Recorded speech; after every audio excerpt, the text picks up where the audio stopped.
Or maybe you're wondering, what did he say about us being formed inside of our mother being mentioned in the Quran?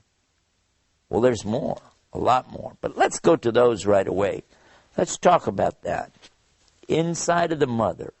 Now, you cannot imagine, even guess, what that would look like unless you've seen some of the latest of the scientific studies that have been produced, and I have seen them, when they take a microscope and they are able to insert the teeny tiny lens inside of the mother to actually show what happens when the egg is fertilized, what happens when the sperm touches it, how it attaches itself to the wall inside of the womb, and then as it breaks through the skin and forms the blood clot and begins to draw its life from the host, which is the mother, then it begins to shape itself and it looks very much like a leech, which is, the little creature down in the water in the Amazon River, gets on you, sucks your blood out.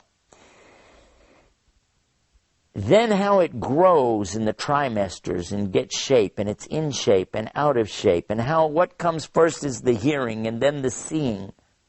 All of the things I described to you are well known today. You can ask anybody in embryology and they'll tell you this is without a doubt. You're describing what we know. So what? But if you ask them, could anybody have known about this at the time of Christopher Columbus? They'd say, oh, come on, please, that's not even possible. You say, well, now, could somebody have known about this at the time of Joan of Arc? They'd say, no, that's not possible either.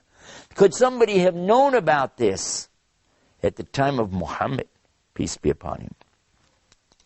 They say, well, when did Muhammad live? You say, 1,400 years ago. 1,400 years ago? Huh. People didn't know anything back then. In fact, didn't he live in a desert? Yes. In a desert in Arabia 1,400 years ago? No, I'm sure. No, he couldn't know that. It's in the Quran. That's one of the very first things that comes in the Revelation. Bismillah is how the Quran begins. Bismillah ar-Rahman ar-Rahim. Iqra. Bismi rabbika alladhi khalaq. Recite in the name of your Lord who created the human being from an alaq. And the word alaq describes exactly what I just told you. It is a leech-looking clot of blood clinging inside of the wall of the uterus. How did anybody guess that? It also says the word in Arabic, mudgha. What is mudgha? And it's talking about this chewed lump.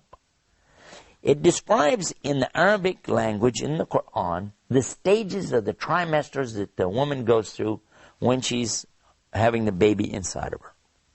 How could this be? Unless it was coming from the one who created the human being in the first place. Now, there's another point with this, though, that these signs that we're hearing here are not just so you could call it a book of science. In fact, that's not the important point. The important point is for you to realize that there really is a law. He's giving you signs. He's giving you indications. He's making it easy for you to find the right path and then to come to conclusions. Because he's going to tell you things that your rational mind is not going to be able to accept. You're not going to be able to just say, yeah, I'll take that, unless you're not really thinking. But he's going to challenge you with these things so that when you do realize that this did come from Allah, then I'll have faith in it. I'll believe in him because he wouldn't lie to me. And there's a reason behind it. Even though I don't know what the reason is, but I'll do it.